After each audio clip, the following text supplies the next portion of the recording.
The Treaty of Brest-Litovsk was a peace treaty signed on March 3, 1918, between the new Bolshevik government of Russia, the Russian Soviet Federated Socialist Republic, and the Central Powers, Germany, Austria-Hungary, Bulgaria, and Turkey, that ended Russia's participation in World War I.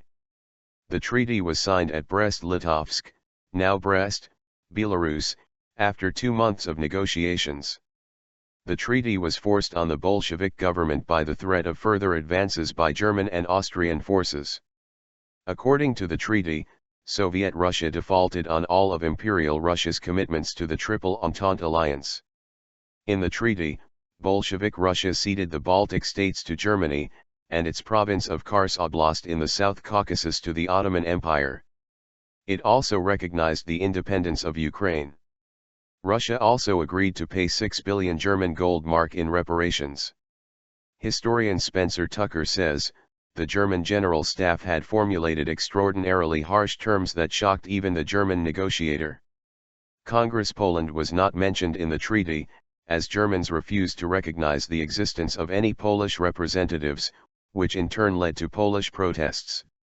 When Germans later complained that the Treaty of Versailles of 1919 was too harsh on them, the Allies, and historians favorable to the Allies, responded that it was more benign than Brest-Litovsk.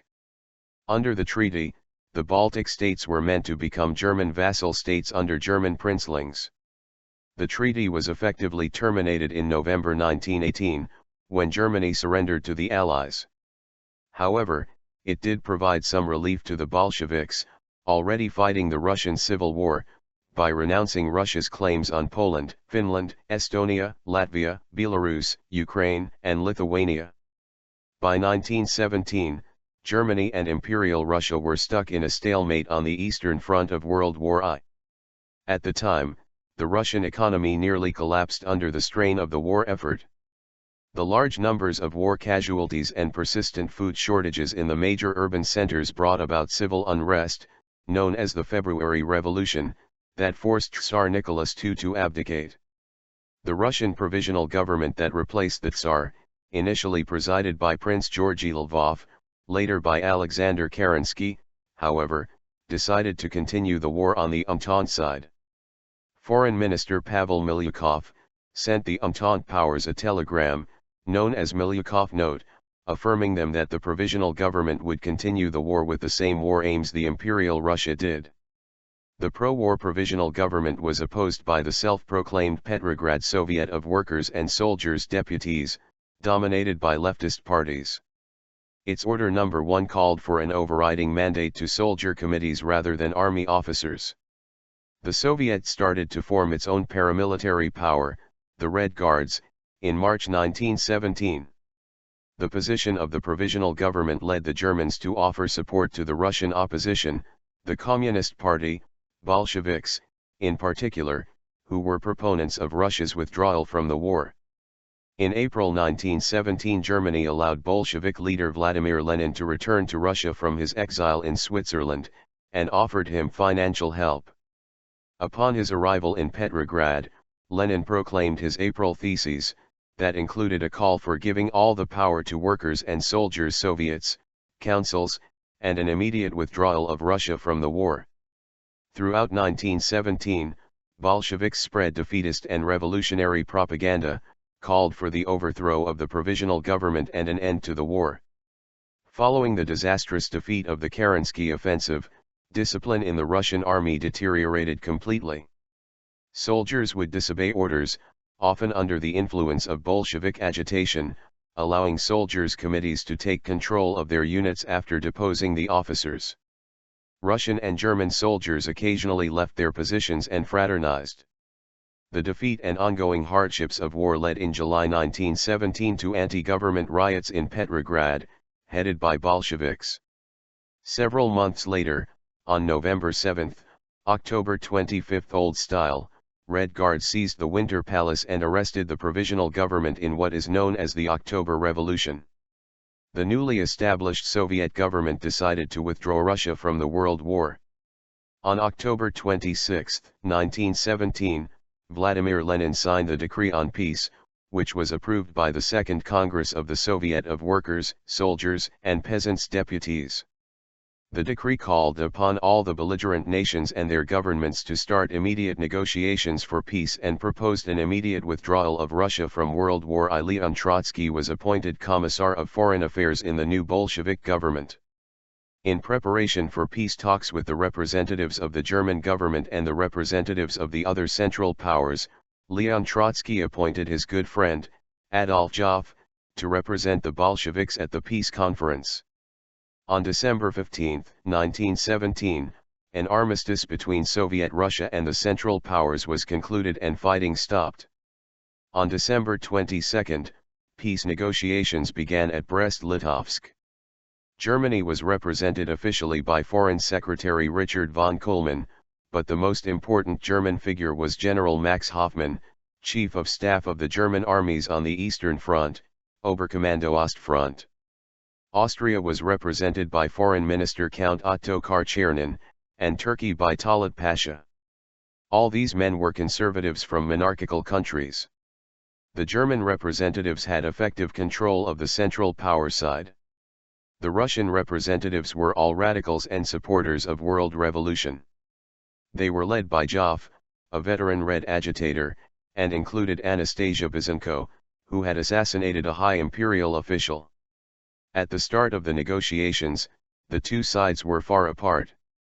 German plans for Eastern Europe included annexing most of Russian Poland, with Austria to receive a smaller piece. A rump Polish state would be established to act as a buffer between Germany and Russia. In addition, Ukraine would be detached as an independent state under German protection, while the Baltic states were to be annexed directly into Germany and ruled by German princes. The Bolsheviks, however, declared that they sought a peace without any indemnities or territorial concessions.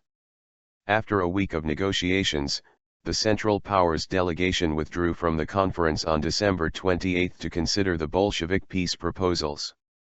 Over Christmas of 1917, the Central Powers released a declaration stating that they were in favor of the separate peace with all the Allies without indemnities and without annexations, provided the peace was immediate and all belligerents took part in the negotiations. But this did not supersede the demand for the independence of Poland and Lithuania. Reassurances from the German side that Berlin wished only for a peaceful, equitable resolution to the conflict met with an angry reply from Joffe, "Then why do you wish to tear 18 provinces from us?" Lenin was in favor of signing this agreement immediately. He thought that only an immediate peace would allow the young Bolshevik government to consolidate power in Russia. However, he was virtually alone in this opinion among the Bolsheviks on the Central Committee. For the second round of negotiations, Trotsky replaced Joffe as the head of the Soviet delegation. Meanwhile, Count Czernin announced that if negotiations between Berlin and Petrograd failed, then Austria would seek a separate peace with the latter. Kuhlmann then told the ambassador that such an action would result in Germany withdrawing all its divisions from the Austrian frontier, so Czernin promptly dropped that offer. He also asked General Hindenburg why exactly he sought the annexation of the Baltic states and was told to secure my left flank for when the next war happens. On January 8, 1918, U.S. President Woodrow Wilson proclaimed his 14 points which centered around the concept of national self-determination. The Bolsheviks had long espoused the right of national peoples to self-determination as a part of the anti-imperialist struggle.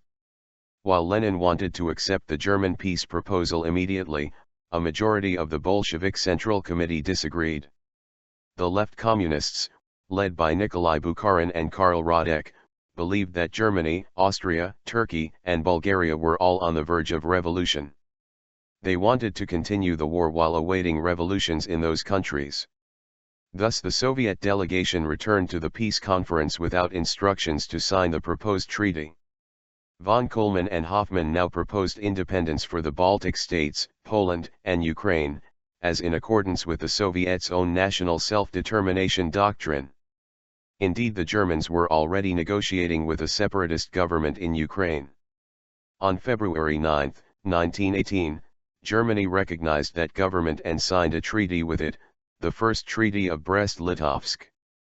Frustrated with continued German demands for cessions of territory, Trotsky on February 10 announced a new policy. Russia unilaterally declared an end of hostilities against the Central Powers, and Russia withdrew from peace negotiations with the Central Powers, a position summed up as no war no peace. Other Bolshevik leaders denounced Trotsky for exceeding his instructions and exposing Soviet Russia to the threat of invasion. Trotsky subsequently defended his action on the grounds that the Bolshevik leaders had originally entered the peace talks in the hope of exposing their enemies' territorial ambitions and rousing the workers of Central Europe to revolution in defense of Russia's new workers' state. Resumed hostilities. The consequences for the Bolsheviks were worse than what they had feared in December. The Central Powers repudiated the armistice on February 18, 1918, and in the next fortnight seized most of Ukraine, Belarus, and the Baltic countries. Through the ice of the Baltic Sea, a German fleet approached the Gulf of Finland and Russia's capital Petrograd. Despite strikes and demonstrations the month before in protest against economic hardship, the workers of Germany failed to rise up against their government. On February 23, the Central Powers sent new terms for peace. These terms included cession of Dunaburg, Livonia, and Estonia to Germany, cession of Western Armenia to Turkey, recognition of independent Ukraine, immediate evacuation of Russian troops from Finland and Ukraine, and complete demobilization of the Russian army. Additionally, the Central Powers required that these terms be agreed to within 48 hours. Lenin again pressed for acceptance of these terms. This time a majority of the Central Committee supported Lenin. The Soviet government sent a new delegation headed by Georgy Shikharin, and Lev Karakan, with instructions to accept this proposal. On March 3, Shikharin signed the treaty. Thus the new Soviet government agreed to terms worse than those they had previously rejected. The Treaty of Brest-Litovsk was signed on March 3, 1918.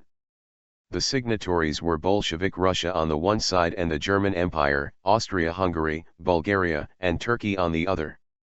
The treaty marked Russia's final withdrawal from World War I as an enemy of her co-signatories, on unexpectedly humiliating terms.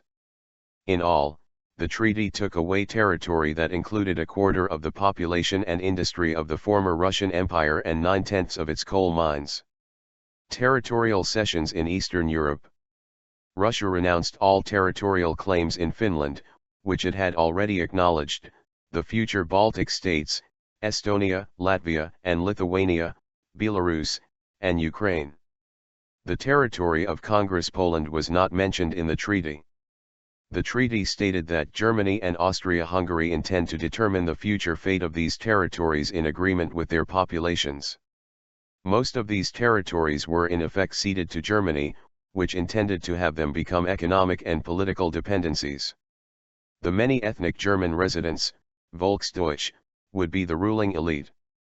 Two new monarchies were created, in Lithuania, and in Latvia and Estonia, German aristocrats were appointed as rulers. This plan was detailed by German Field Marshal Erich Ludendorff, who wrote, "German prestige demands that we should hold a strong protecting hand, not only over German citizens, but over all Germans." The occupation of Western Russia ultimately proved a costly blunder for Berlin, as over 1 million German troops lay sprawled out from Poland nearly to the Caspian Sea, all idle and depriving Germany of badly needed manpower in France. The hopes of utilizing Ukraine's grain and coal proved abortive, and in addition, the local population became increasingly upset at the occupying army. Revolts and guerrilla warfare began breaking out all over the occupied zone, many of them inspired by Bolshevik agents. German troops had to intervene in Finland to put down an attempted Bolshevik coup, and Ludendorff became increasingly paranoid about his troops being affected by propaganda emanating from Moscow. This was one of the reasons he was reluctant to transfer divisions to the Western Front. The attempt at establishing an independent Ukrainian state under German guidance was unsuccessful as well. Despite all this, Ludendorff completely ruled out the idea of marching on Moscow and Petrograd to remove the Bolshevik government from power. Germany transferred hundreds of thousands of veteran troops to the Western Front for the 1918 spring offensive, which badly shocked the Allies, but ultimately failed. Some Germans later blamed the occupation for significantly weakening the spring offensive. At the insistence of Talat Pasha, the treaty declared that the territory Russia took from the Ottoman Empire in the Russo-Turkish War, 1877–1878, specifically Ardahan, Kars, and Batumi, were to be returned. At the time of the treaty, this territory was under the effective control of Armenian and Georgian forces. Paragraph 3 of Article 4 of the treaty states that the districts of Ardahan, Kars, and Batum will likewise and without delay be cleared of Russian troops.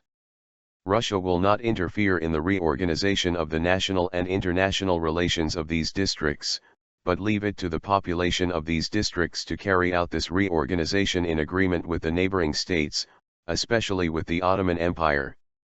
Russian-German Financial Agreement of August 1918.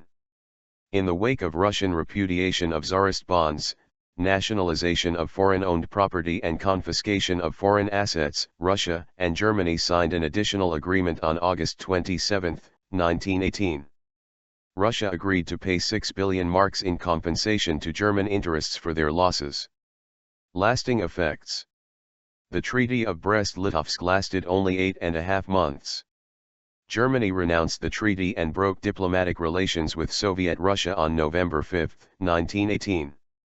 Turkey broke the treaty after just 2 months by invading the newly created First Republic of Armenia in May 1918.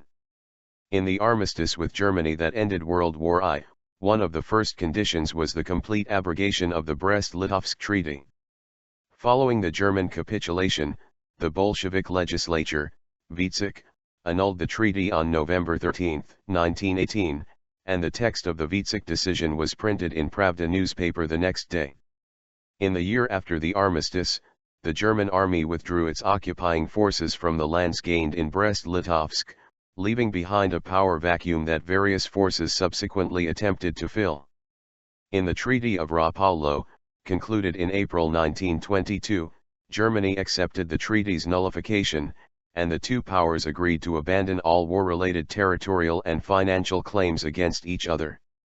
The Treaty of Brest-Litovsk marked a significant contraction of the territory which the Bolsheviks controlled or could lay claim to as effective successors of the Russian Empire.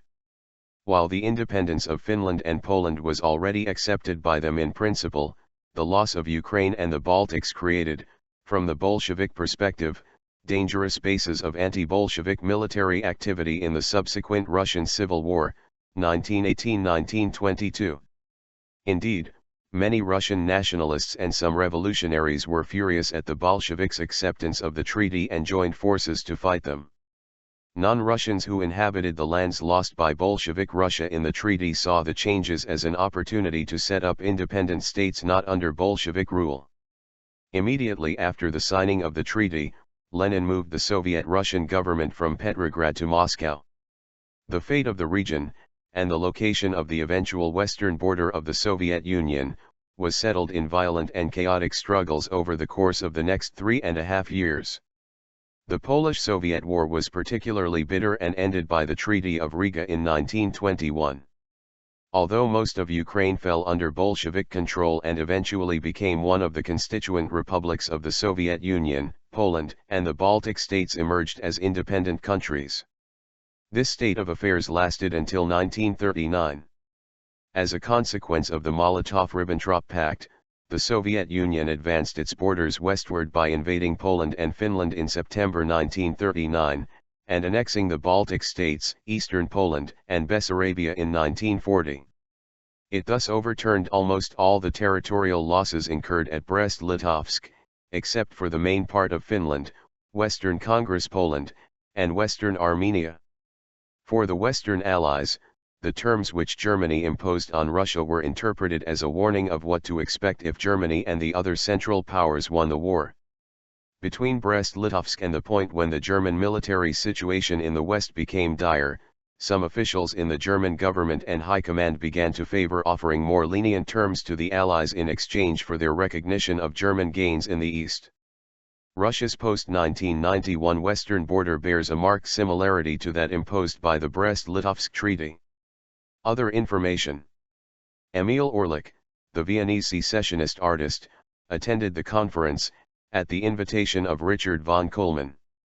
He drew portraits of all the participants, along with a series of smaller caricatures. These were gathered together into a book, Brest-Litovsk, a copy of which was given to each of the participants.